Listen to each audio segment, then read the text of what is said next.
Late at night on the beach, a huge group of college students is having a wild party. Mitch reminds everyone to put their phones in a bag so nobody can take incriminating pictures or videos that could get them in trouble. Suddenly Vance and Gilbert bring a ball made of a goo that they found in the sea. They want to make a bigger fire to burn it, but they get distracted when insults are thrown and an argument ensues. The ball is forgotten and the crowd keeps having fun for the rest of the night. The next morning Kaylee wakes up next to Mitch in the lifeguard stand and awkwardness takes over their interaction as they remember last night. While other four friends wake up in a car, Marcia awakens on a table and immediately throws up. Kaylee looks around and notices lots of abandoned objects on the sand but no more people, which is strange. There's also a bird stuck on the ground and Kaylee is shocked to see it sink into the sand.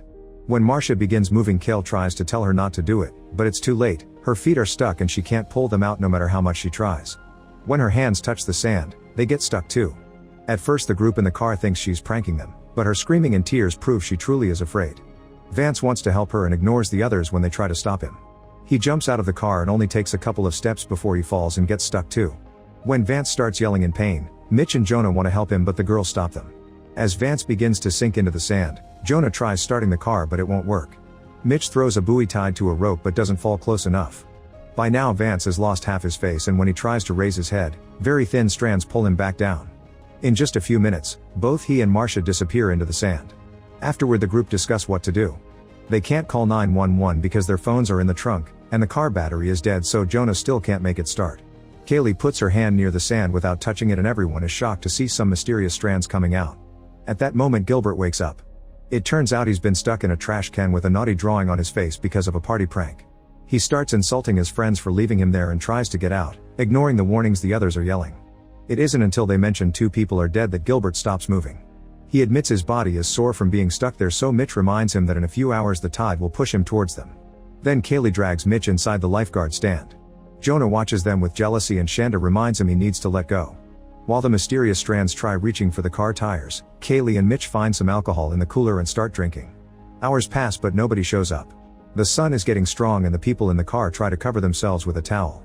Kaylee finally gets brave enough to ask Mitch what they did last night and Mitch assures her they only talked. Mitch finds some sunscreen in the lifeguard stand and Kaylee throws it at her friends in the car. As they discuss last night's events, they realize the rest of the partygoers didn't leave, they were eaten by the sand. Everyone cries except for Gilbert, who starts freaking out because the heat is burning his skin. Jonah tosses him the sunscreen, which calms him down for now. At that moment Kaylee notices the goo ball all dried up and broken in two. Ronnie realizes it looks like it hatched, which means it's not a ball, it's an egg and the monster that came out of it is the thing in the sand eating people. Since it was only born last night, Kaylee deduces it isn't very big yet. She gets a sausage from the cooler and throws it on the sand. Now everyone can see how the strands drag it underground.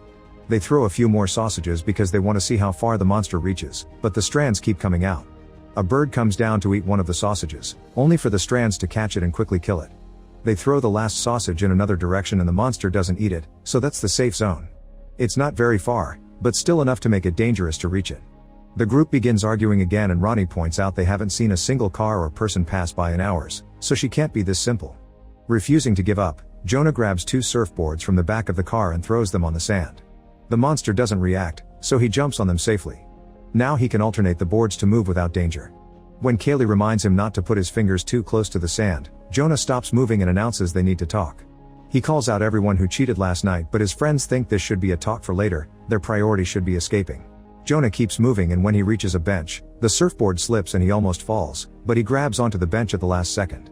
The others notice that the monster strands are moving the boards back and tell Jonah to come back, but he insists he can still save himself. Suddenly the strands appear under Jonah and touch his stomach, so he makes a jump to finally reach the top of the table. The strands left bleeding wounds on his skin and Jonah starts to feel dizzy, so he lays down while hearing a pitching sound in his ears instead of his friends' worried voices. After a few seconds of resting, Jonah snaps out of it and complains about the pain, explaining it feels like 1,000 jellyfish. Since the wounds aren't very deep, Ronnie concludes the strands are poisonous. Jonah takes a deep breath and forces himself to move since there's a bag on the bench. He finds some food and accidentally drops a banana, which doesn't sink. When he picks it up, he notices the strands and lowers the banana again, but the monster only comes out in the sand, not on the bonfire spot. Then he jumps off the bench to land on the same spot and nothing happens, which confirms his theory, the monster hates fire. To celebrate, Jonah eats the banana only to watch in horror how his stomach wounds begin expelling pus. Kaylee calms him down with gentle but firm words, telling him to get back on the table and check the bag again. He finds some drinks and begins tossing them at his friends, but when he's tossing the last can, the bench cracks and he slips. His wounds drip more pus before they start popping and bleeding, causing him to scream in pain. With tons of effort, Jonah keeps moving and manages to get back on the table. At the same time, the surfboards are moving on their own, which means the monster is taking away any means they may use to move. Then the strands appear under the car to attach themselves to the tires, trying to move them. Gilbert asks about the phones and Ronnie begins pulling at the back seats to reach the trunk, but they won't come off. She announces she'll try standing on the bumper to open it instead, but the metal is hot so she must cover the trunk with a towel. Before moving, Ronnie tells Shanda that she wrote a letter for her mom in her notebook and asks her to deliver it if something happens to her. By holding Shanda's hands for security, Ronnie crawls on the trunk and lowers her body to stand on the bumper. Meanwhile, Kaylee checks on the others. Jonah is unconscious and Gilbert will pass out soon from the heat, not to mention the barrel metal is digging into his skin. Ronnie manages to put the keys in the lock and starts opening the trunk, only for the lid to slip down. Thankfully she holds on and doesn't fall. She tries again and the lid hits her legs, causing her to slip and land on top of the trunk, closing it again. Kaylee points out that the trunk is too wide so she'll have to lean back. Shanda and Rooney roll up the towel to use it as a rope, but it's still not long enough for Ronnie to lean back and open the trunk at the same time. Mitch and Kaylee remember that there's a rescue hook in the lifeguard stand and pass it to Ronnie, who has trouble moving because the car shakes when the monster pierces the tires. Very carefully, Ronnie finally manages to open the trunk. But before she can reach for the phones, another car appears on the beach and honks so loudly that it startles her. Ronnie slips and the trunk closes, catching her fingers. While she screams in pain, the others start yelling and waving their arms to get the new person's attention. The car stops near the table and Officer Alex of the beach patrol lowers his window to tell them the beach is closed. The friends explain what happened but Alex thinks they drank too much and doesn't believe them. Ignoring their warnings, he gets out of the car, but nothing happens. Alex checks on both Jonah and Gilbert, walking around the beach without issues. It turns out the strands try to grab his feet but can't get through his boots. He mocks Gilbert for his size and the drawing on his face before trying to pull him out to no avail. Then Alex checks on Ronnie but he can't get her fingers out either. He keeps insulting everyone and implying they consumed something illegal, so Kaylee yells at him for being useless. Alex goes to the lifeguard stand and begins arguing with Kale and Mitch, still not believing their story and threatening to use force if they don't come down. Since the duo refuses, he reaches for his pepper spray and accidentally drops his car keys. As soon as he reaches down to grab them, his hand gets stuck.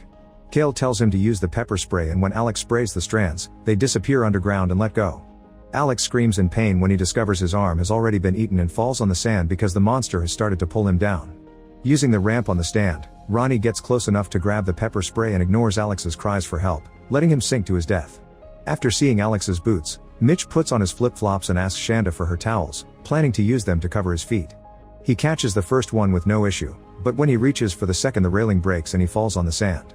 The monster strands immediately reach for him and grab every inch of body they can reach, so the others have to watch how Mitch slowly bleeds to death and his body sinks into the sand.